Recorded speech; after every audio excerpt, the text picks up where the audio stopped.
పంచాయతీ ఎన్నికల్లో మొదటి విడతలో 68%, రెండో విడతలో 60%తో కాంగ్రెస్ పార్టీ గెలిచిందన్నారు ఎమ్మెల్సీ బల్మూరి వెంకట్. ఈ రెండు విడతల్లో బీఆర్ఎస్ కనీసం 30% దాటలేదన్నారు.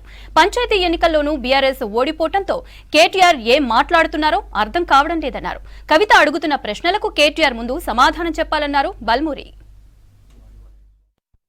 దాన్ని ఆ సర్పంచ్ల గెలిచిన ఏదైతే 5-6 సర్పంచ్లని చుట్టుముట్టు పెట్టుకొని ప్రెస్ మీట్ పెట్టి ప్రెస్లో వాళ్ళని చూపించుకొని మాట్లాడి థర్డ్ ఫేజ్లో జరగబోయే ఎన్నికల్లో నీ నియోజకవర్గంలో దాన్ని ప్రచారాస్త్రం లెక్క వాడుకొని థర్డ్ ఫేజ్లో సర్పంచ్లని గెలిపించుకునే ఆలోచనతోటి నువ్వు ప్రెస్ మీట్ ఏర్పాటు చేసినావంటే ఏ పరిస్థితికి నీ స్థితి వచ్చిందో, నియోజకవర్గంలో నీ పరిస్థితి ఏందో, రాష్ట్రంలో నీ పరిస్థితి ఏందో చాలా స్పష్టంగా అర్థమవుతుంది.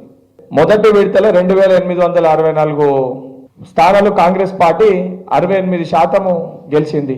రెండో విడతలో కూడా సుమారు 2491 అంటే 60% స్థానాలు కాంగ్రెస్ పార్టీ బలపరిచిన అభ్యర్థులు గెలవడం జరిగింది.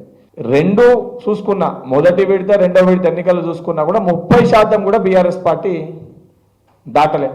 30% నీ నాయకత్వంలో తెలంగాణ రాష్ట్రంలో వర్కింగ్ ప్రెసిడెంట్గా మీ తండ్రి గారు ఫార్మ్ హౌస్కే పరిమితం అయినప్పుడు నువ్వు వర్కింగ్ ప్రెసిడెంట్ కాదు నేనే అధ్యక్షుడిని చెప్పి బావా నీ చెల్లెతోటి పోటాపోటీ పడి నేను తీస్మార్ కానీ నేను పుడింగ్ని అది చేస్తా ఇది చేస్తా అంటే జూబ్లీ హిల్స్లో నీ పరిస్థితి ఏమైందో ఈరోజు సర్పంచ్ ఎన్నికల్లో కూడా 2 విడతల్లో నీ పరిస్థితి ఏ రకంగా ఉందో చాలా స్పష్టంగా యావత్ తెలంగాణ సమాజం చూస్తుంది. బీఆర్ఎస్ పార్టీ 10 ఏళ్ళ అధికారంలో ఉన్నప్పుడు సర్పంచ్లను పక్కన పెట్టండి, ఎమ్మెల్సీ స్థానాలను కూడా యునానిమస్ చేశారు.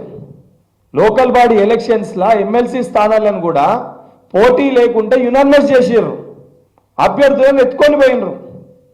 ఏ రకంగా మీరు వివరించారో చాలా స్పష్టంగా తెలంగాణ సమాజం చూసింది. మీకు సంబంధించిన ఒక శాసనసభ్యుడు పెద్దపల్లి నడి రోడ్డు పైన ఒక అడ్వకేట్ దంపతులని నడి రోడ్డు పైన నరికి చంపినరు. ఆ రోజు నువ్వు కానీ నీ నాయన కానీ కనీసం ఆ కుటుంబాన్ని పరామర్శించలే, ఆ కుటుంబానికి అండగా నిలబడలే, దానిపైన మీరు స్పందించలే.